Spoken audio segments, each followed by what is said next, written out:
کئی ہزار لوگ اسلام میں داخل ہوئے تھے، اور آپ کو اس کے بعد کی تاریخی حالات معلوم ہے۔ جادوگروں نے مقابلہ کیا، راجوں مہاراجوں نے، بادشاہوں نے مقابلہ کیا، اور فوج نے مقابلہ کیا، نہ جانے کتنے لوگ۔ ایک بار تو ایسا ہوا کہ انا ساگر کے اس پہاڑی پر آپ ذکر میں مشغول تھے، راجے نے کئی مرتبہ یہ سوچا کہ ان کو مار کر کے یا کسی طرح سے بھگائیں، لیکن جب نہیں ہوا تو راجہ سے کسی نے کہا یہ منتر والا کوئی فقیر ہے، اس کا توڑ منتر والے سے ہی ہوگا۔ تو اس وقت جو بہت بڑا ان کا ایک منتر جاپ کرنے والا پجاری تھا، اس وقت اس تاریخ میں اس کا نام رام دیو بتایا گیا ہے، یہ والا نہیں ہے، اس زمانے کا تھا۔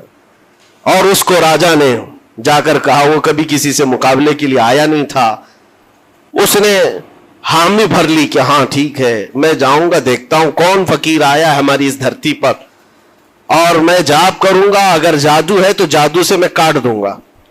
اس نے تقریباً اپنے ساتھ 400 یا 500 پجاریوں کو لیا، اور جب وہ آیا تو سرکار غریب نواز کے ساتھ 2 خادم تھے، آپ کے ساتھ صرف 2 خادم بیٹھے ہوئے تھے۔ کہا کہ حضور بہت بڑا مسئلہ ہے، پجاریوں کا جادو ہم پر حملہ آور ہے، ان کا جادوگر حملہ آور ہے، اور مقابلے کے لیے وہ لوگ میدان کے قریب آ چکے، پہاڑ کے نیچے ہیں، آپ اپنے چلہ گاہ سے اٹھتے ہیں جہاں پر آپ عبادت کر رہے تھے۔ کہا ٹھیک ہے ہم جاتے ہیں، اور اس کے بعد سرکار غریب نواز نے کہلا بھیجا اپنے خادم سے، کہو کہ وہ اپنا منتر پڑھیں، ہم اپنا منتر پڑھیں، وہ اپنا منتر پڑھیں جو بھی ان کے جادو کا ہے۔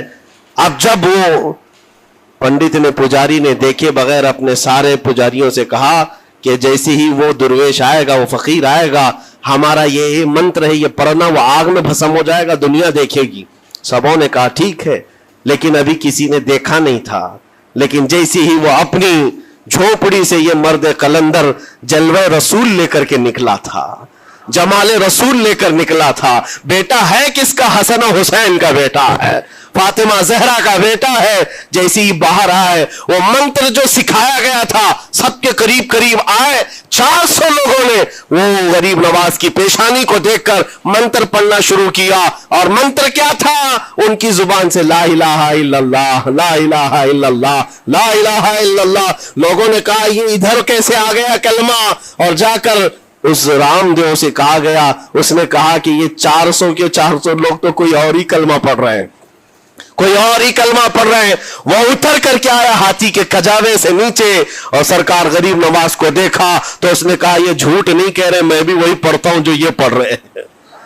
آپ کو تاریخ میں پتا ہو کہ اس کا نام سرکار غریب نواز نے شادی دیو رکھا اور اپنے مریدین میں شامل فرمایا، اور زندگی بھر سرکار غریب نواز کے خلفاء میں اور آپ کے خادموں میں شامل رہا۔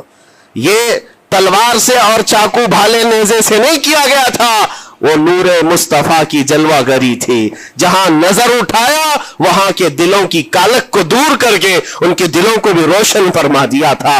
آج ہم بھی یہی تمنا کرتے ہیں، اجمیر اسی لیے جاتے ہیں کہ ایک نظر ہم غریبوں پر پڑ جائے اور دل کا کالک اور دل کی کالک نکل جائے اور پھر دل چمکنے لگ جائے، کیونکہ اللہ کے ولیوں کی نظر جہاں پڑتی ہے وہ جگہ بھی روشن اور تابناک ہو جایا کرتی ہے۔ مولا کریم سرکار غریب نواز کی نسبتیں زندگی بھر ہمارے ساتھ قائم و دائم رکھے، اور پھر اپنی نسلوں کو بھی اللہ تعالیٰ ان کی غلامی میں شامل رکھے۔ اجمیر ہم جا نہ سکے، لیکن یہاں سے ہم یہ التجا کریں گے غریب نواز کے دربار میں، خواجہ ہند وہ دربار ہے آلہ تیرا، کبھی محروم نہیں مانگنے والا تیرا، تیرے در کی یہ کرامت دیکھی ہے بارہا، تیرے در کی بارہا یہ کرامت دیکھی ہے، غریب آئے اور ہو گئے غریب۔